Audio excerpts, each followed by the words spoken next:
What's up, everybody? Welcome. If you're watching from Point of View or the Football Apex, welcome to the U.S. show. Ryan, the floor is yours. Hi, welcome to Point of View's USA show. We're very pleased to have James. James, on this show, meet Elliot. It's usually the Laugh at Michael Bradley show, but thank God he did not play this week. Yes, thankfully, it's finally time. So we actually have some good positives to start out with. So I want to go, first of all, a 0-0 draw against Wales. Obviously, the team hadn't played together for about 200 days. Would you be okay if and also the young kids start? So Gio Reyna, you had Ware start, I believe. He played a very good young lineup, all European players. So, James, I'll start for you.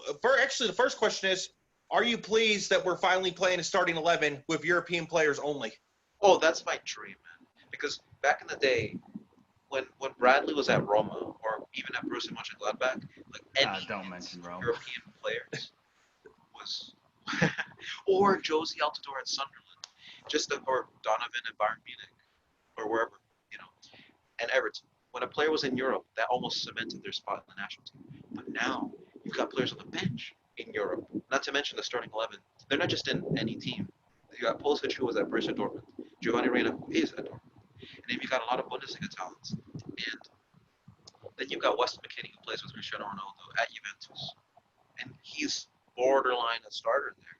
This is really exciting. And I mean, I was telling my friend Sasha on my other podcast that if the USA don't make a quarterfinal or semifinal by the 2026 World Cup, I think it'd be really disappointing based on the talent they have. And not just one gem followed by 10 average players. These are all players with the potential to become world class and be a dynasty. And I think there's Gold Cups secured with this kind of talent. That's for sure. All right, very good. I agree with that. Go off your point before we go to Elliot. You have to say, though, Gold Cup is not good enough anymore. No, Would you agree with that? Yeah, I absolutely agree. Even Copa America would be great, but I think they got to get at least perform in a World Cup.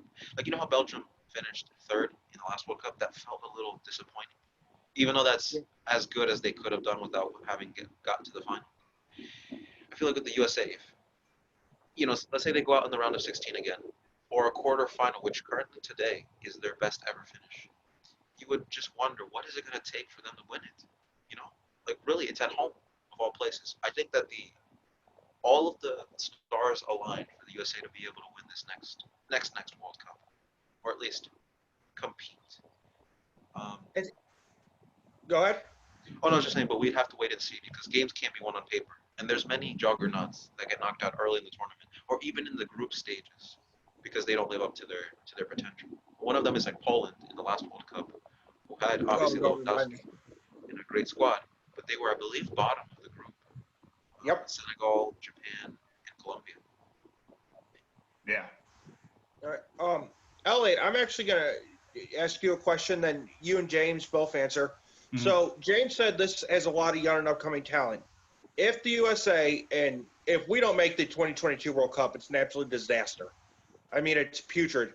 If the USA gets the same route, let's say, that an England got in 2018, is it too far-fetched to say that this team could make the semifinals with that talent if they get teams like that in order?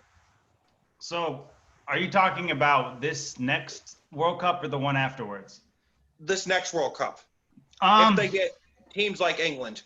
That's a great one. That's a great question, Elliot. If the stars aligned the way lined up for England, then yeah, they should make it quarterfinals at worst. I think they should be making the quarterfinals of the next World Cup, regardless. And the only concern I have is the coach.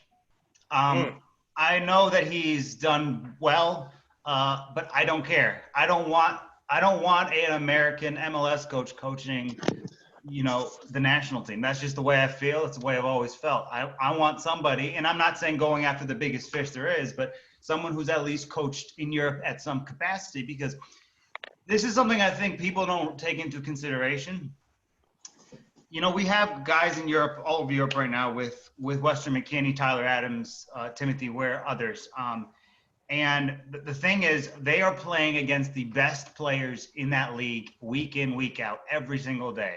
The people that they're going to respect and fight for are someone who can relate to those, I guess, struggles or the positive part of, or that optimism outlook of playing in those leagues. They're not going to, and if the MLS is the best you've done, players like Weston, McKennie, and Tyler Adams and others, and I'm not saying they wouldn't give everything for their coach, but they wouldn't have the same respect for the coach where you feel like you're learning something every day. And I don't, he's done a good job so far, and I wish him the best. But my mindset has always been, I want them to be able to work with someone who's has European pedigree, someone they can learn from and adapt, and together they can create this U.S. American nation. Because when I think about it, is Weston McKennie was, in my opinion, one of the best Bundesliga players pretty much from his first season in Schalke, and consistently had that. And now he's one of the best teams in Italy. And he's only played a couple games, so I'm not gonna. But based on what he can do and his abilities, he's one of the best midfielders. He's probably Juventus's best midfielder outside of maybe Bentancur. So for someone like Weston McKennie and Tyler Adams, who are playing at an extremely high level, I just feel like a coach of European stature will be a driving push to all his players in getting into those positions. And again, they work hard. They're going to work hard for the team. But are they really looking at Greg? I forgot his name. Berhalter saying, "I'm gonna run through a wall for you. I'm gonna run through fire." And I just don't think you do, because the Berhalter cannot relate to what Weston McKennie and Tyler Adams see week in and week out. So how is he going to prepare for us a strategy against Belgium or England or Portugal or the Netherlands or one of these really great teams? And I think he's a good manager for his level.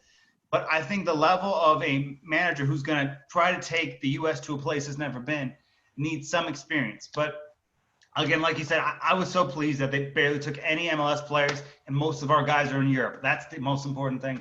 But again, my question is, and will continue to be, the manager, because I don't know how the players like Adams and McKennie and Pulisic are going to look at someone who's never done it at the level that they're at. And that's what I've always said, and I'll continue to say it. So that's what I would say on that front. Elliot, I just want to add. Yeah, go ahead. Would Arsene Wenger be a valuable proposition to be coach of the United States national team, or do you think he's too far removed because he was a club coach and not an international? And if that's the case, do you want someone who has World Cup experience, like Jordan Klinsmann did in 2006? Wenger would be great. I don't think he wants to come out of retirement personally. I would be surprised if he would. And I'm not asking for Pep Guardiola. I'm not asking for a player you have to pay 6, 7, 8, 9, 10 million to come coach. I'm talking about David Wagner. Well, David Wagner's an example. But like, he's obviously, he would have been perfect, so he's passed it. But like Marco Reus, before he took the Gladbach job, someone who's been in enough trenches in European football to justify themselves into position. Again, you're not going to get Allegri, because Allegri would be my personal choice. But even someone what I'm really saying here is someone with experience. And what I mean is someone who has coached a club in Europe and has done well enough to justify a place for it. And he doesn't have to be American. I would actually prefer he being a European, but someone who at least has done enough in Europe to justify the respect that he would have with his team. So it doesn't need to be Arsene Wenger, because that's a high-profile name, but maybe somebody on a mid-level team that has had, somewhat success in domestic football with the leadership and experience of going after the big teams and trying to pick up points against, those giants. So someone like that. I'm not asking for the mountaintop. I'm just asking for somebody in between, where we are now and where, our dreams are. So I don't know a manager of an example, but I actually got one. Just something like that. Go ahead. So actually, my dream manager is actually probably not attainable. I would like Eddie Howe, who just managed Bournemouth. he did wonders with that club. He's been in the trenches in the Premier League.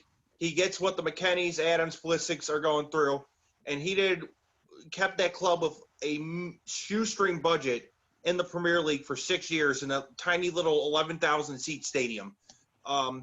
He'd be my ideal choice. Obviously, he's 42 and he'll probably get bigger jobs, and it wouldn't surprise me if he's the next England manager. But if my dream choice would be somebody like that, I don't want the Allardyces. I don't want the backwater. No David Moyes. None of that junk. You know, I want somebody young that's been there, though, if that makes sense. Yeah. And also, Elliot, I was going to ask, when you say the United States should make the quarterfinal, how much leeway are you willing to give them? Because in the last World Cup, Mexico faced Brazil in the round of 16. And that's pretty harsh to say that they failed in that tournament, even though they didn't reach the 5th game, which they always want to. You talking about Mexico? Yeah, well. Hold on. You're talking about Mexico, right? Well, yes. Let me push. Let me push back on that a little bit. Okay. So Mexico ended up second in that group, if I remember correctly, right?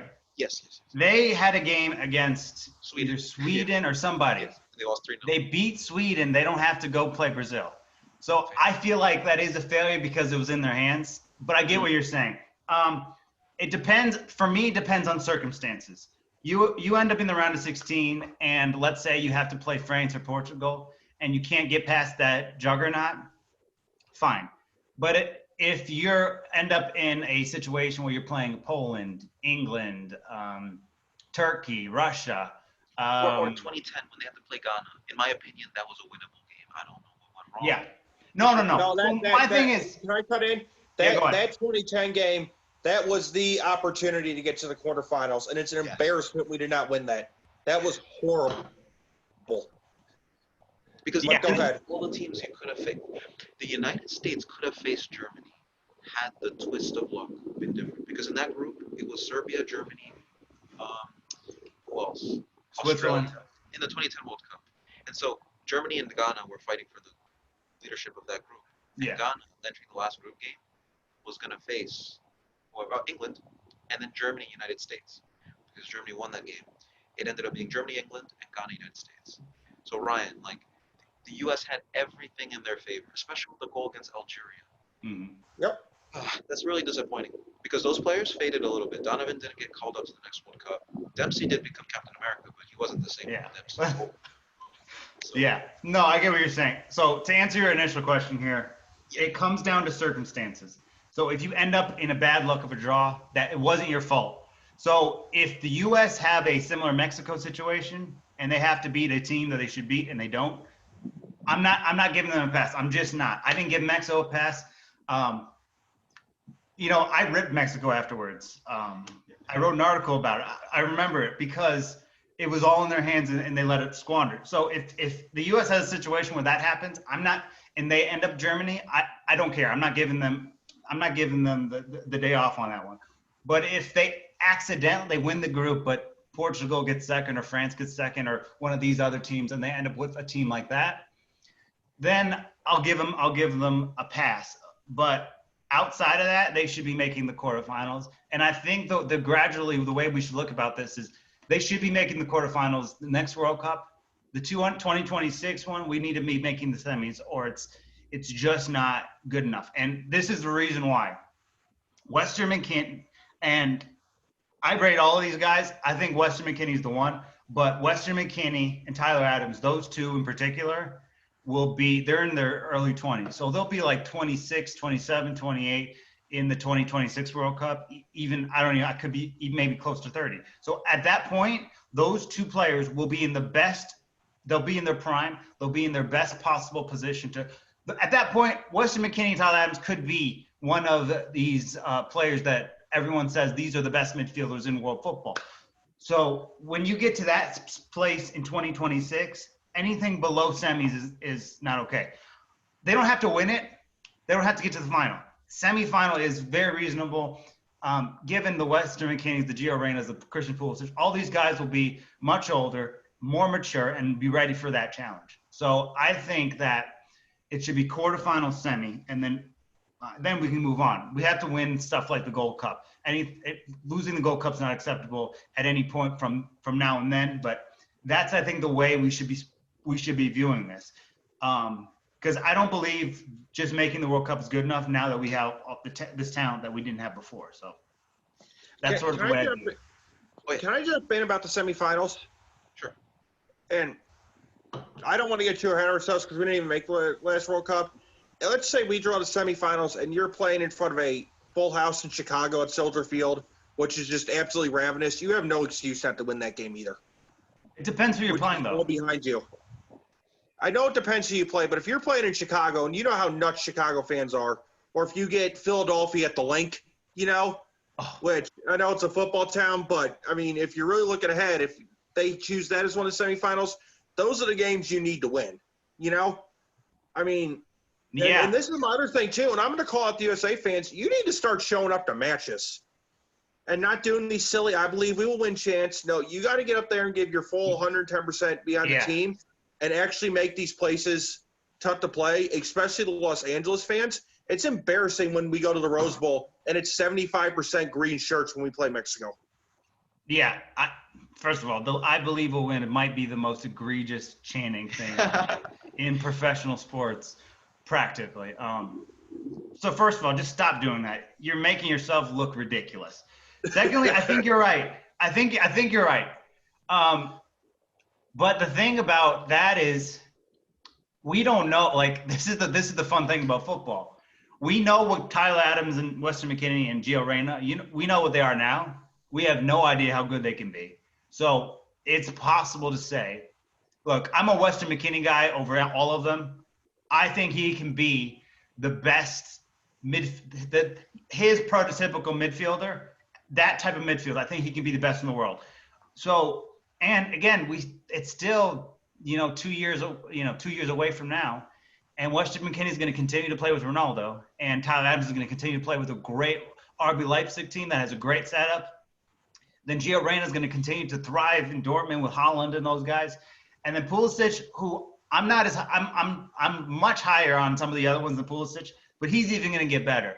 So even by 2022, we should be in position at least to make a quarterfinal. And in 2026, it just happens, the luck of the draw. Because if the semifinals in Mexico City, then we don't have the same argument, in terms of. Oh, it won't be. It won't be. They don't get any of the finals, semifinals. Mexico and Canada don't. So that's like my thing. They're not getting any? No, they just get the group stage games. That's it. Seems a little harsh, but you get what I'm saying. No, yeah. I understand that. All right, James, are you disappointed that we didn't beat Wales? I am a little bit, but just because of the hype that we had. I guess I hope we don't fall under the trap of overhyping our own players. But then again, the Panama game really convinced me that it's true, that this hype has some substance to it. But then again, we didn't lose. So, I mean, we went in with the mentality to win, didn't win, but we didn't lose. So, I could be more disappointed. Because if you remember that friendly against Italy, I think it was last year, where they lost in the last second, and Italy got that 1-0 win. That was a disappointing performance. They never even shot. They didn't have a shot on target the whole game. Whereas against Wales, it was a lot of testing. It was very, I guess you could say, like a freebie, really. And James, do you feel? I'm just curious on this. Do you feel like they had the wrong approach in that game? Because for me, once it hit I'm gonna say the 60th to 70th minute, it seemed like the desperation to score kind of faded a little because Wales is a big team in comparison to the U.S. So getting a point against Wales is a good result generally, and I feel like they could have pushed themselves a little bit more. Yeah, I agree. But I feel like they were satisfied. While we as the fans are disappointed, I don't think that they're by any means saddened by the result. They could live with it. They would have shown a completely different mentality if it was Germany's not the best example after what happened today, but like a big team. If you're 0-0 against them, you might think to yourself, this could be historic. We could beat them. And if you remember 2015, the USA trailed against the Netherlands and ended up beating them 4-3, 4-3-2. I don't really remember, but it was a really, really good win. And I think they beat Germany. Yep, they beat the Netherlands. In 2015, they beat the Netherlands and Germany. I remember this because I was watching the game. I was actually in London at the time watching the game at a pub. So so those two games they'd beaten Germany, and they were international friendlies, Yes. but still, it's still something. You got to show progress. And the overhyping thing, I think you hit it right on the head. It's important that we stay somewhat mutual in terms of the way we're going to view this team, because I believe teams like Belgium, and we talked about this the other day, that they overhype themselves, and I think that's the perfect example. they sort of put them in a hole they couldn't get out of. I feel like individual players, the only one that's really being overhyped is Christian Pulisic, and I've said this multiple times. The media likes him because he's flashy, he's athletic, he's fun, he's a good kid, all these things. When the best players are back there with Tyler Adams and Weston McKennie doing all the dirty work. So I think the Pulisic, there needs to be a little, just hit the brakes slightly on his sort of trajectory. And I think we need to focus more on and give more credit to the guys who are really pulling the strings, doing all the stuff that nobody wants to do. Because remember, Tyler Adams and Weston McKennie can play in the back line. Tyler Adams not so much, but Tyler Adams can play midfield and center back. Weston McKennie can play center back, midfield, attacking midfield, and striker. So the versatility of those two, I think, is what holds the whole team together. And when Tim Ream retires, because I think me and Ryan both think that he should be the captain, at least for the time being, I think they should give the armband to Adams. McKinney's fine as well. The way I see this is Adams is the leader of this team. I think McKinney's the best player, but those two together in that situation is going to help them kind of progress. And we need to stop and Christian, it's not Christian's fault. We're putting so much pressure on Christian to deliver when, it's just, I don't think he can take it at this point. He went into this thing as a 17-year-old kid. You're the best talent we've ever had in American soccer. And I think he's done well, but it's hard living up to that. And they need to think of Giovanni Reyna, who I think the media will do the same thing to because he's an attacking position. But overall, I like where the team is going based on the way it's set up. So we need to calm ourselves on some overhyping, but the team itself, we need to keep calm. We should expect things from them, but we shouldn't over jump our skis on what we should see in the next couple tournaments. Exactly. And not to mention, it could be another Freddie Adu situation, which is very depressing when you think back. Gosh, I hope not. That'd be awful. And not only that, this bid for the World Cup could be make or break, because when will they get such a great chance? The fact that it aligns so that they will hit their prime during a home World Cup, home. Yeah. Give or take. Oh man, I just hope no injuries happen and that there's the right coach at the right time, because what we were talking about with Belgium and how they will not probably have this chance for another while. The USA, it just seems the same way. Yeah. Even though they're pumping out a lot of talent. Because I don't know if they have like a formula. Yeah. If you look, McKennie will be 28, Adams will be 29, Christian will be 28, Gio Reyna will be 27, Zach Steffen will be 25, I think, 26. So Sargent will be 26. Yeah, all these guys will be in the prime of their careers. So there will never be a better opportunity to break it down, to go for this thing. Because it's at home, man. I mean, with this talent in 2026, they're going to have everything going for them. And there might be some youngsters that we don't even know about yet who are going to be involved and kind of excite us in the same way. So it's just, you look at all these guys that they're going to be in their prime, and that will be the best opportunity for the U.S. to win, maybe at least make a World Cup final, which would make the entire world flip on its head. Oh, I'd flip out. That'd be the best day of my life, like, honestly. If we make the World Cup final, I'd even tell it to my kid's face, you know what, you being born isn't even close compared to that. I would flip so hard. You have no idea. And, I mean, I know, like, England's my European team, but I would flip.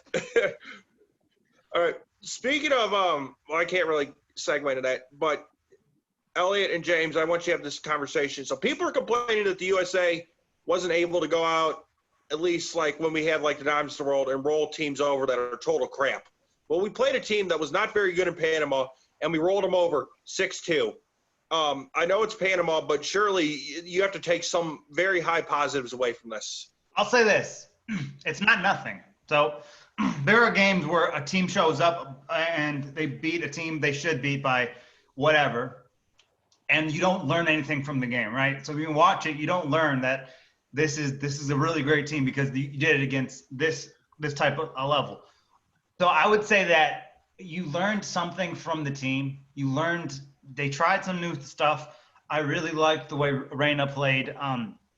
I thought you see this entire team kind of mesh together and look like a team that can really do something. So, yeah, does beating Panama, is it a be-all, end-all? No. But do we see something from this game that's important? Yes.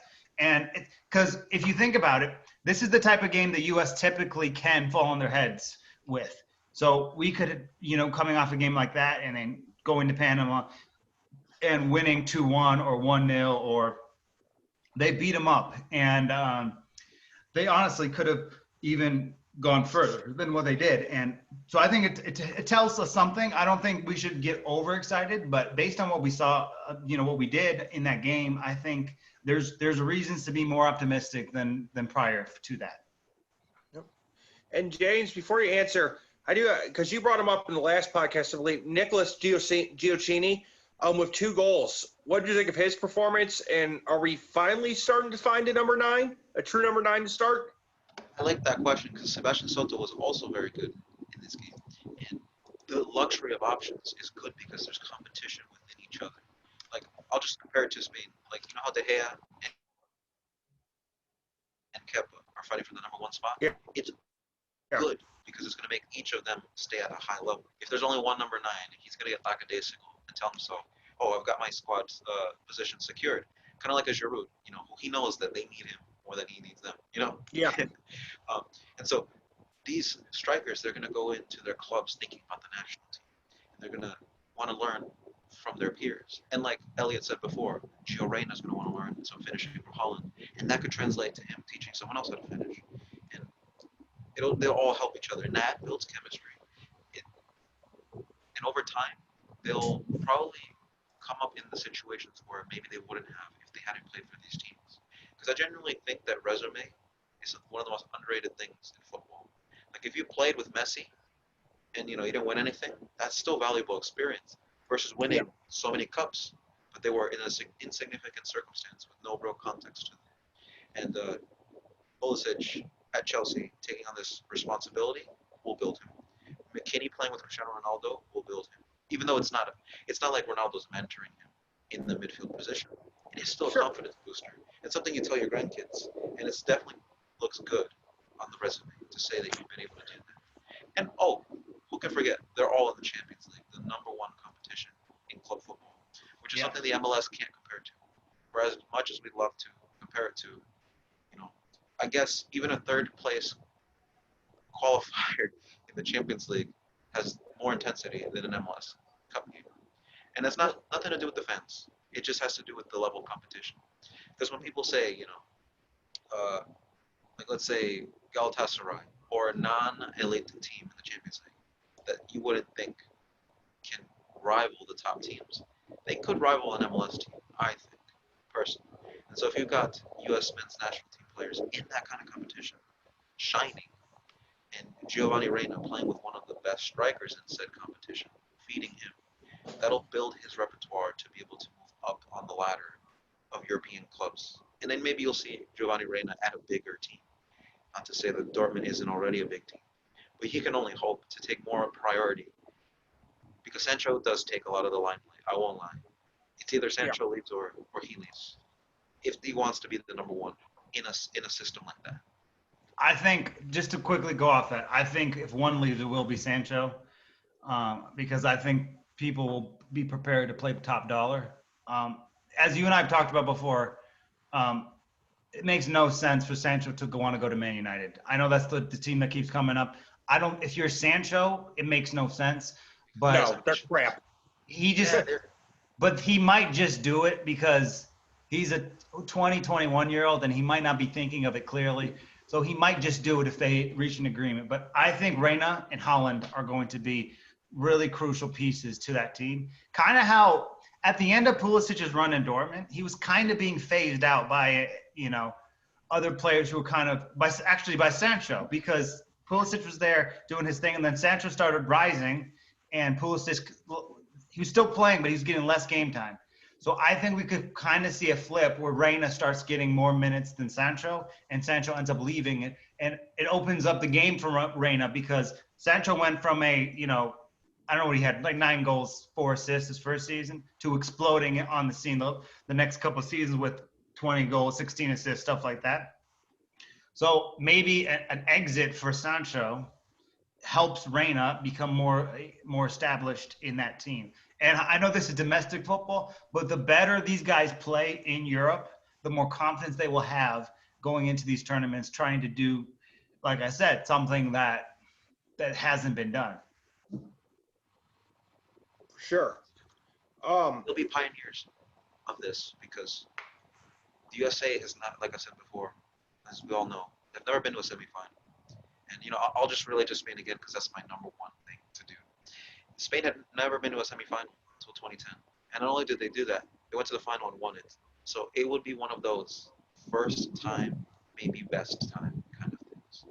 And just, how Croatia had never been in the final, even though they had been in the semifinal in 98. That was their perfect chance to win a World Cup. And I feel like the USA has that kind of vibe going. Plus, even when the USA was outclassed, I could say, in the 2014 World Cup, round of 16 game against Belgium, where Howard made 16 saves, they still had a crazy chance to win it all. Wondolowski, if you remember, his miss from like point blank range. So even in the worst of circumstances, I feel like luck favors the brave, and the USA might have it this time around. And it might take them all the way. Who knows? I have one thing on the U.S. that I'm not a fan of, other than the coaching situation. But I'm a little concerned just going forward with what we're providing in the striker position, because we don't. Yes, in a sense, Pulisic and Reyna are forwards, but they're not like this, because I feel like if the U.S. had a striker who's a 10 to 12 goal scorer in Europe, that would give the U.S. it would open so many more possibilities for the U.S. And there are young players throughout this team, but most of them are coming from the midfield. The midfield's obviously full, but the kid at Valencia, the 17-year-old, he's only played a short amount of time. I think his name is Musa. I think he's really special, and there's a lot of other good players in the midfield. But Right on. The problem with him is he may not choose the USA, though. He could still play for England if he wants to. Yeah. Okay. But you get what I'm saying. All our young rising players seem to be in that midfield. Where, yes, I mean, you can look at the U.S. strikers, like real strikers, and the only real strikers we seem to have is Timothy Ware, who has a little underwhelmed, but still's got some stuff. And then you have like a pick of MLS guys. So I feel like you got Sargent at Werder. Yeah, I know, but you get what I'm saying. It's just the options in like an actual striker in that position. It's just it's a little bit limited, and I don't like it, because I feel like, look, there are lots of teams who create gazillion chances and don't convert anything. And if the U.S. striker does not have somebody who we can rely on to put goals in the back of the net, then we're it could be a bad situation with how much creativity in the midfield and the lack of it we have in the striker position. And we still have time to work on this thing and try to get somebody who can do that for us. And maybe Timothy Ware can start to improve, and maybe Josh Darden can improve and do that. But that's the one stipulation I have looking at this team about, is this really a good enough situation for the U.S. to where the goal is gonna come from in these tournaments in that position. And that's probably the only concern I have, because I'm very satisfied with the rest of the team, but I'm concerned without a striker who can score us enough goals, the creativity in the midfield could be for nothing.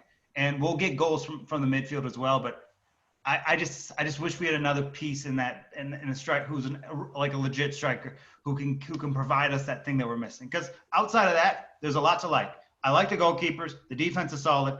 The midfield is probably the best thing we have going for us. The attacking wingers with Reyna and Pulisic are excellent.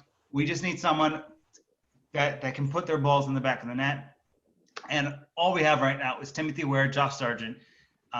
You can go Tyler Boyd if you want, and then you have the Jordan Morris, who I'm not a big fan of, but we have really limited options sort of in that area. You know what I mean?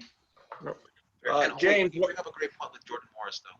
I was going to ask, would you go for system striker or talent striker? Meaning, you get more goals out of him, but he doesn't fit the system. Oh, if that makes sense. Or like a player who just fits, like a Giroud, but for the national team. No, the reason because I would what I want is a goal scorer. I'm talking the U.S. is never gonna get someone this good, but a Mauro Icardi type, 6 touches but scores when he's in front of goal, right? Because I love Morata and I love Dzeko and I love players like that who do more than just score. It's about the link-up play. It's ball distribution to the outside, the wings and the midfield. It's about great passing. So those type of players are incredibly valuable. In a team, you don't need to score 8, 10, 12 goals to be effective. So a striker like that is good for it or a different situation. But for this team, what the U.S. really needs is someone who can stick it in the back of the net with not a lot of touches or who is pretty clinical in front of goal. And I get what you're saying with the system. It's important to have someone who fits the system. But my fear is we have all this creativity in the midfield and the wing, and they're going to be sending the ball inside to somebody to a U.S. striker who I feel at this point we don't have one that can really provide us what we need. We can create all the chances we want. If we don't have a striker who can convert in front of goal, it's kind of pointless because then we'll have to use like McKennie or Pulisic and Reyna as the primary goal scorer. And I would feel more comfortable with this team if we had someone in the striker position who can score the goals. And we want someone who fits the system. But I think for this team, we don't need an all-around striker. We need someone who can just stick it in the back of the net. It would be great if they fit the system that we're playing. But that's the one thing I have. And I have so much respect for guys who do everything. But we need someone who does one thing very well, stick it in the back of the net. Because if you have a striker that can get you 5 to 7 goals at a World Cup with the creativity that we have in the midfield and outside, the U.S. would be very difficult to beat, even for some of the better teams in the tournament. So, like, my main point is just a striker that can convert in front of goal on a regular basis. And I don't need them to do a lot. I'm not trying to be mean, but the striker, what I want is inside the box. It's like one of those players where you're like, we know what's happening now. Like, they get inside that box and like, it's going to be a goal. We need someone like that. And unfortunately, players like that are growing in other countries, not the U.S. But if you look at the one thing that the U.S. needs, that's what we need, because we're pretty good everywhere else. And even though I'd love to have a striker that does link up play and all this other stuff, what we need is someone who just scores. And that's sort of the way I look at it. And I love the guys who do everything. They're so valuable. But for a World Cup and a national team system, what you need is someone who scores, because they have covered all the bases. They have 2 outstanding attacking windows of Reyna and Pulisic. You have a great midfield, Weston, McKennie, Tyler Adams, and others. A good enough defense to not put themselves in harm's way. And then you have good goalkeeping options. Whether if you want to go with Stefan or one of the older guys, everything is good except someone to put the ball in the back of the net consistently. Because that's the only gap I see when you look at this team. That's what that's the main issue here. I agree with that. I want somebody who puts the ball in the back of the net. France got away with it because they had Antoine Griezmann, who was still a stud, and Kylian Mbappe. And unfortunately, I don't see Gio Reyna and Christian Pulisic turning into that level yet. I mean, maybe wrong. Maybe they surprise us and become that good. But no, I want once again, we'll never have this guy, but I want a Aguero-type guy where as soon as the ball's on his foot, where it's going to end up. If let me just throw something to you guys. So if the U.S. were around 2022, close to the World Cup, and we could, we're on our, maybe a year from now, we still don't have a guy who can do that. Would you consider maybe transitioning one of our versatile players to a striker position, maybe playing Reyna as a striker or pushing up McKennie? Because McKennie can do that also. I'm just kind of thinking about this because if we don't have what we're talking about here, we're going to have a problem. So we have to figure out a solution to said problem. So if that doesn't work, would you consider maybe transitioning someone that's already in this team to that position, or would you just sort of continue to look?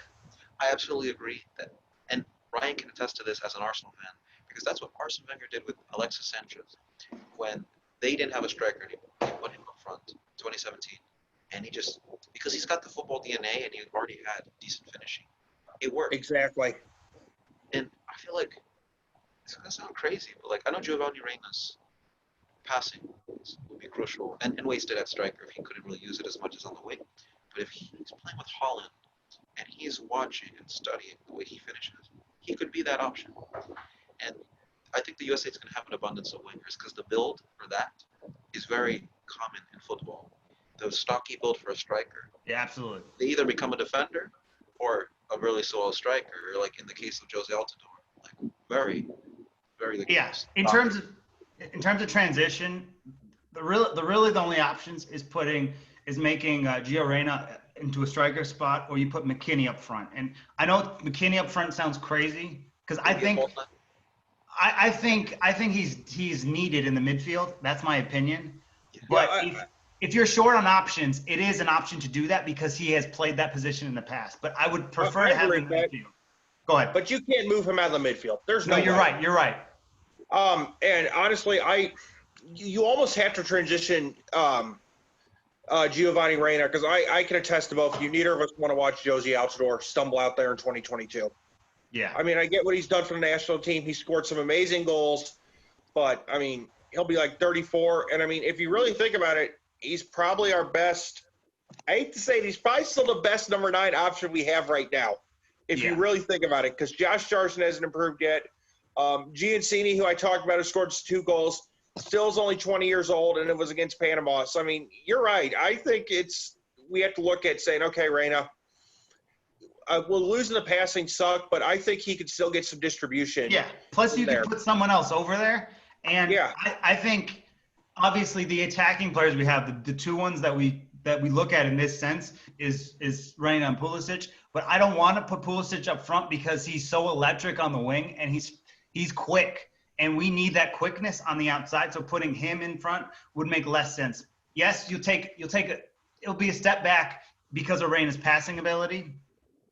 But if you still do that, you can put him in like a false 9, and you have other guys who can provide. You can put McKennie and Adams and other players in more sort of facilitating positions to help put it in. Because I think in a year, if we don't have an answer with Sargent, Aware, or anybody else, I think we have to transition, Reyna in that spot because we don't have another choice. I'm not comfortable going into the next World Cup without one. We'll have for 2026, we'll have more time to figure that out. But for the next World Cup, it just seems like it's that, or we're gonna have to deal with lackluster finishing in up front. All right. Before we go on to MLS, I got a question for both of you, and I need an explanation. Rate the USA's week out of 10. I'll start with you, James. 8 out of 10. I think the fact that the Panama victory came secondary is going to give them that high feeling going into the next international break. Because I know that they're going to say it's just Panama, but that's a team that went to the World Cup ahead of the USA, so we'll never forget that.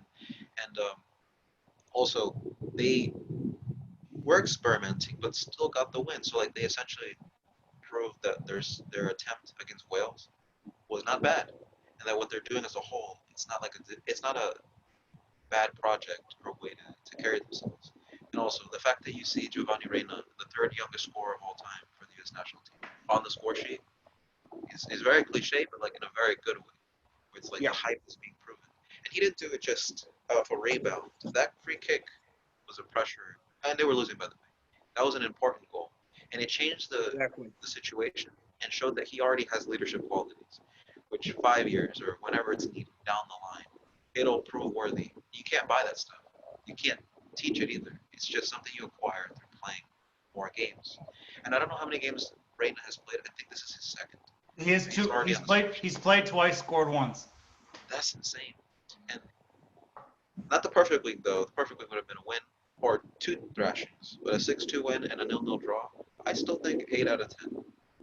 That's my take. I'm going to go. I do agree with you. It's a good week. I'm not going to give it anything lower than 7. I give it a 7 because I really do think we should have beat Wales. I think we should have found that goal at the very end. That's really disappointing. Even if we beat Wales, it's still only a 9 out of 10. And I get he was experimenting. Some of the formations were a bit off. And I do have a positive, though. We did all this without Pulisic, who was That's what I out was on gonna say. injury, which is, I can't complain. And I know, Elliot, you're very high on him. I know he's not your favorite, but I think if we had him against Wales, we would have won 1-0. No, There's look, not a doubt in my mind. I think he creates that much. No, I know what you say. Everybody knows you're high on him. Just that you Yes. prefer McKennie and Adams. Yes, everybody knows that's been listening to us. Adams is my guy. Sorry, McKennie is the guy. I just think he's in comparison to the rest of the team. I think he is quite superior at this point. But I rate Pulisic. I want to make that perfectly clear. I just don't think he's as important as Adams and McKennie. But we absolutely need Pulisic on the wing in these tournaments. And you saw that against Wales. I mean, I Yes, really do absolutely. believe that we He's was the guy very goal valuable. he was playing. Yes, he's incredibly valuable. He is exceptional. He's one of the most talented players we've ever had. So when I say stuff like Adams are more important or he's slightly overhyped, I don't mean that in a negative way. I just think that those two are just more valuable. But Pulisic is still very important. He's very valuable and all this stuff. I'm gonna agree with Ryan. We should have beat Wales. So I'm gonna give 7.5. I saw enough in the game itself that made me feel optimistic about this week. But at the same time, they should have got the result. But I'm not going to totally knock them for it. In the Panama game, it is what it should have been. So you win, if you go after the Wales game and win 2-1 against Panama, I'm not okay with that. Even if it's like a 3-1 thing. They needed to have that dominant performance. I didn't like that they conceded twice, but so if it's a clean sheet against Panama and they beat Wales, then it's probably a 10 out of 10. If they don't beat Wales and it's a clean sheet, I'm probably going closer where James is at an 8 or a 9. So I'm good with this. And Reyna is I think something important here is that he's doing incredibly well domestically, and at this point probably in terms of where Pulisic was and Reyna is right now. Reyna's Pulisic wasn't doing the same things that Reyna is doing right now. So the age is good, and not to say Pulisic was great at Dortmund, but just because he used to play there, they're just going to constantly be mentioned in the same sentence because it's the same system, it's the same type of coach and stuff like that. But Reyna's the one that's really sparked for me. I still think McKennie is the best player we got, and I think Adams is the best leader. But if you just look at the team and what they were able to do in this time, and the best thing was barely any MLS guys. And it's nothing against the MLS. It's just not a high enough standard to really grade someone if someone's good or not. And I'm okay with a few MLS guys because there are some good players in the MLS who deserve to be playing on the team. But I just like the approach. And again, I'm okay with replacing the manager at some point. But the fact that he came out and put out a lineup that featured very little U.S. players. Or not U.S. players, MLS players. I think that's a kind of a sign in the right direction, and it's the same thing that Jurgen Klinsmann got crushed for. The whole comment about I don't want MLS players playing in our team or things like that or whatever the statement was back then. But he was right. Yeah, he was 100% right, and it's good to see that we're evolving. And the MLS isn't terrible, but it's in comparison to what we have. The European options, you just have to have more. You have to have some MLS, but not just not a lot, just a few players here and there. But I think it should be mostly a European team going forward. Talent-wise, we may be undermanned against some teams we play. We might be a little raw. There's still developing to do, but I like where we are right now, and I think it was a great week, especially it was the first time in a while that Adams and McKennie were all playing, both of them playing together, because they play for the U.S., but not a lot of times have they been actually set in a team together, and I think that was an important thing for me. All right, very good. Do you want to do the MLS? Then just do our really quick predictions before we close up. Yeah, sure. Do you want me to share my screen? Yes. All right, just give me 1 second. So, James, when we do this, we usually go round by round, pick. We don't give our whole entire thing away at once. Just letting you know. right. Okay, just give me a second. I have to make I don't want to put the text there in case I get copyrighted. While you're doing that, I do want to make a comment. We also do have, because he wasn't able to make the trip over because he's in the MLS right now, you still have Brendan Aronson, who's another option at midfield, who's going to be joining Salzburg in January. So I just wanted to throw that name out there as a guy to watch. He's currently with the Union. All right, the print's not that big, but you guys should be able to see. I got rid of the picture because I just don't want to get copyright just in case. So let's see, how do I do this? Let's go down to share screen. There we go. Does everyone see it? Yeah. All right, I'll just coordinate this since I put it on there, and then we'll just go one by one. Hold on 1 second. I just want to make sure. Okay. All right. We just have to figure out. I shouldn't erase the picture. I should have just put it down further. But we'll go one by one. I'm not sure who plays who. So if anyone else has the bracket on there, just so I can make sure that we're on this. You get what I'm saying? All right. I'll coordinate. But I'm glad you have it up there so that way. Yeah, I have the print. I just don't have the picture of the bracket. Yeah. All right. So in the bracket, James and Elliot, the first match, Sporting Kansas City versus San Jose. Who do you got? Oof. That seems like a tough match. I could go either way, but I'll probably go with Sporting Kansas City because they've got better midfielders, in my opinion. But San Jose I believe they still have Chris Wondolowski, if I'm not wrong, leading their line, and it'll just be who can get that goal that sets them apart. And I feel like Sporting Kansas City has options aside from just the one solo striker to be able to find goals in different areas. So I'll go with Sporting. And if I had to give a score, it'd be 2-1. I'm gonna go 1-0, and I'm gonna go San Jose. They have the guy who is.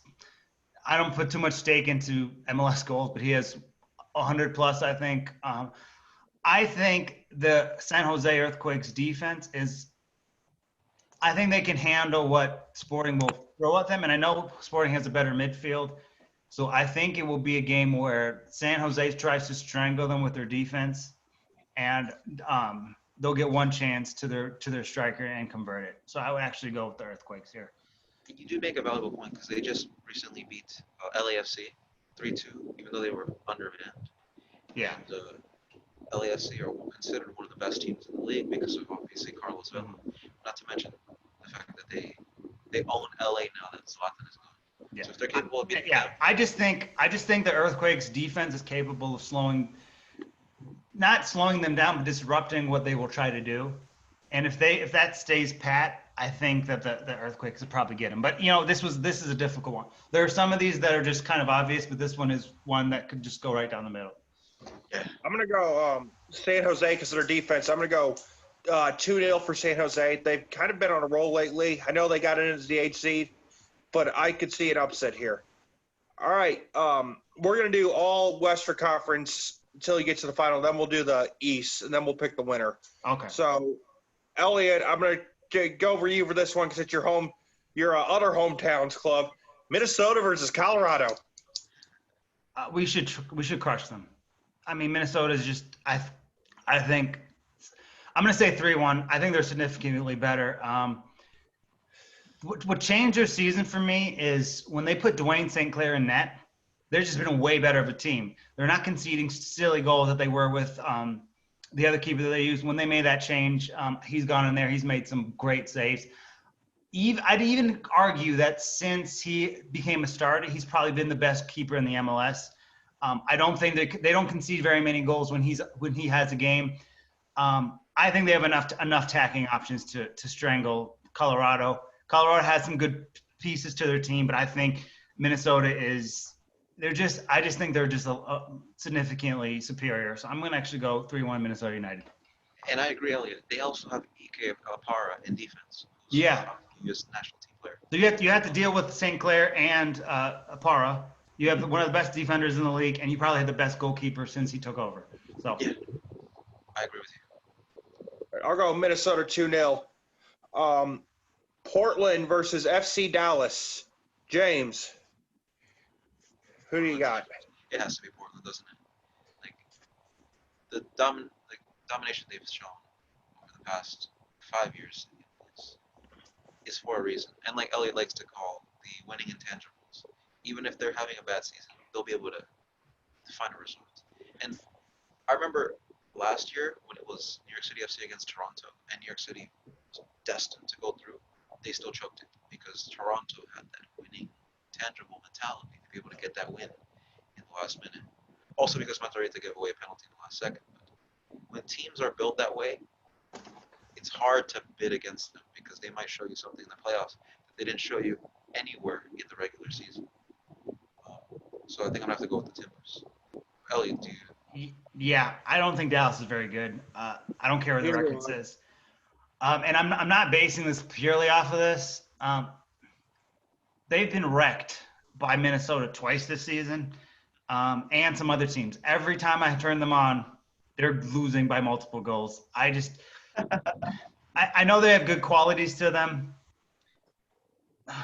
Maybe they're a benefit not having fans, just because I feel like they don't have a strong voice fan base wise. Maybe that puts them in a situation, but the Sounders are always, or sorry, not Sounders. The Timbers are always in the playoffs. They seem to always be doing well. They won the Mickey Mouse Cup from over the summer. I'm sorry. I just had to say it. It was ridiculous. They should have just restarted the season. But anyway, so I think keep doing it. Portland should be significantly better in that sense. So I'm going to say 3-0. I'm going to go Portland 4-0. Only because I'm with Elliot. I've turned on Dallas games multiple times in the ESPN Plus, but I'm just going through, and they're terrible. I mean, I've turned on. It's like usually like they're down by at least 2. So go up that. Exactly. Right. That's my point. The big matchup, actually, surprisingly, Seattle versus Los Angeles FC. I'm surprised we get this in the first round this year. Yeah. Oh, man. I'm going with Seattle just because of what happened last season and what they showed. Even though LAFC had all the wind in their sails, Seattle still know how to play against them, and they've been in the final for a reason. And also Lodeiro is one of the best players in the league. He equals what Vela brings to the table in a system that he's more comfortable in, and he's their left-footed maestro, and Carlos Vela is LAFC's. So unless there's like a controversial decision, which could happen at any moment, if the game plays out the way we think it will, I personally think it would be Seattle takes this one 1-0. Yeah, I'm with you. I don't know if I'm going to take them all the way. You can't vote. You can't go against Seattle this early in the playoffs. I don't care who's out there. They've won this tournament a bunch. I mean, I'm not big on Jordan Morris, but he's in the MVP conversation this season. Rightfully so. What? Rightfully so, by the way. Yeah, agreed. Look, the reason I don't like Jordan Morris is he had an opportunity to play in Germany and turned it down because he wanted to stay home and hang out with his dog. I'm just joking, but that actually was a real story that happened. That was a big reason he didn't go to Germany. So but he's been one of the best players, and he deserves to be playing in a different league. But look, I think Carlos Vela's amazing, but I think what he does is it's good and it's important, and he's important to that team. But I feel like there's certain parts of Vela that shrink in important moments at times. So in the playoffs, I don't see him as a player that's going to define the game. And if he's not going to define the game for them, they're going to have to find someone else to do it. And I think Seattle is I just think they're just a better team late in the year. So I'm going to go with Seattle. I'm going to say they win it. I'm going to go 2-1. And I'm going to go Seattle 2-0. All right, James, second round of the East. You have Kansas City versus Minnesota. Who do you got going through? Minnesota, for sure. Yeah. I mean, I actually think they might be the best team in the Western Conference. And I'm not saying that because I'm from Minnesota, but I think this isn't a game that's going to challenge them. You said they're playing San Jose. You still think San Jose. Well, my point here is between those two matchups, between Kansas City and San Jose, we kind of didn't know which way to go because it could have gone either way. It could go either way. And even though San Jose has Walanowski or whatever his name is, who scored a bunch of these goals, I don't think he has won anything with San Jose. Minnesota hasn't won anything, but they have the keeper in their advantage. They have the midfield. I mean, they just have advantages across the board. I'm going to say 3-0. All right. Probably the biggest matchup in the playoffs because we all picked it. We get the Cascadia Derby, Portland versus Seattle. The only real derby in North America, I might add, that actually has some intensity. So, James, who do you got, the Sounders or the Timbers? That's the tough one that I don't think I can crack. But I'm just going to go for Portland anyways because I'm just going to go for the bias and what I've seen and what's proven to me. Because in years past, you go against a team that is constantly making the finals, and I'm talking across all sports, American or international. That's what motivates them, So I think I would go with Portland in that case, but not by much. I'm not going to have Seattle making the finals, but I think they'll get past Portland. They'll be tough. They'll just squeak it out. I'm going to say 2-1 extra time goal from somebody. But I'm going to have Seattle going through. I'm going to have Seattle going through 1-0 extra time. Jordan Moore shows why he's going to win the MVP this year. Don't get me wrong, that could happen. And either of these, all three of these results could happen. But an extra time win really would be maybe there's factors like fatigue or penalty. Anything could really happen there. Yeah. And that would throw every prediction off. Exactly. All right, so James, me and Elliot will go first, and then James, you'll do yours because you had Portland over. Elliot, do you have the Mini United or the Sounders going to the MLS Cup? Minnesota United, 2-2, penalty shootout. Dwayne St. Clair comes up with a save to take them there. We got Seattle 2-1 going to, I think it'd be their fourth in 3 years are going to the MLS Cup final. All right. I agree with Ryan. And Elliot, you even agree, 2-2 sounds like it's too. I could go either way. Yeah, it could. But I see that happen.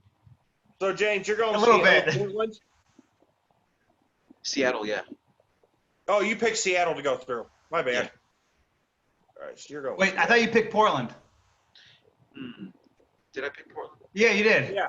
Then Portland. I still think Portland could do it. Okay, fair. Because it's not just the fact that they match up well against Seattle if they've either faced, but they have experience as well in the latter embers of the competition.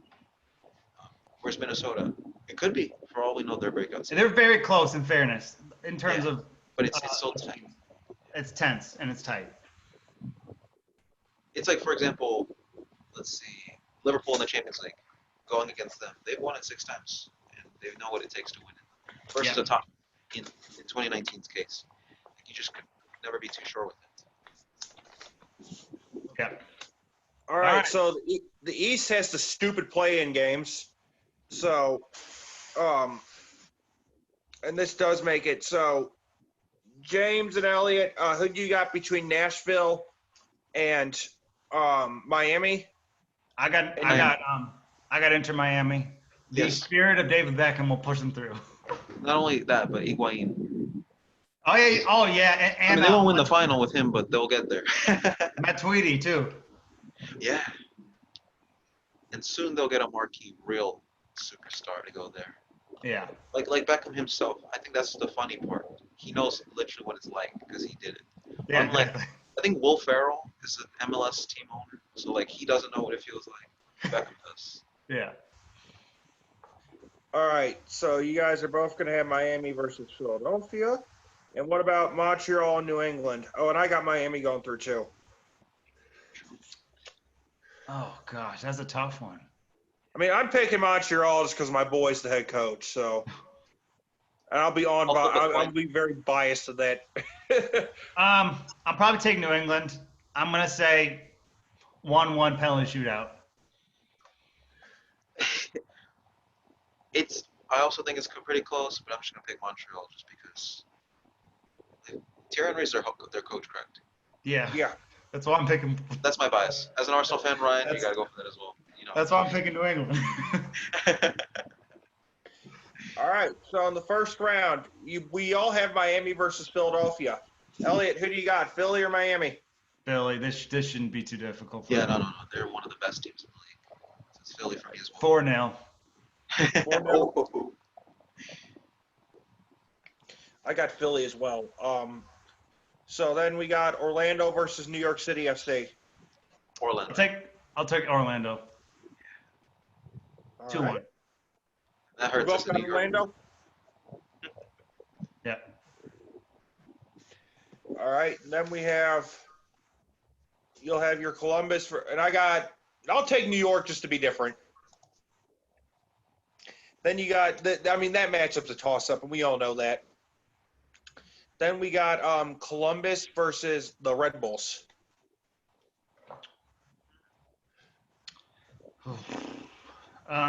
Do the Red Bulls still have Bradley Wright Phillips?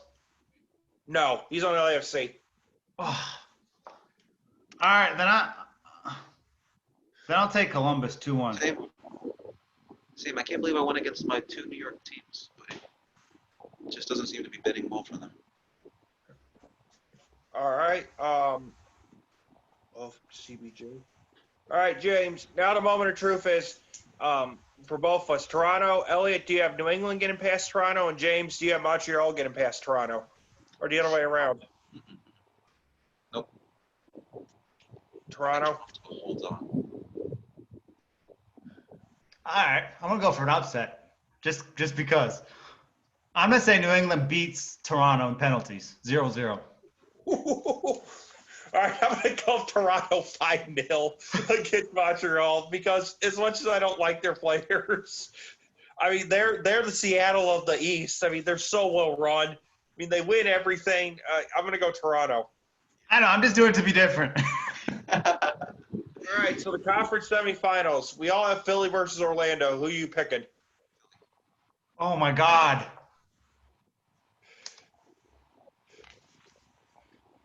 I'm going to go for Orlando. Really?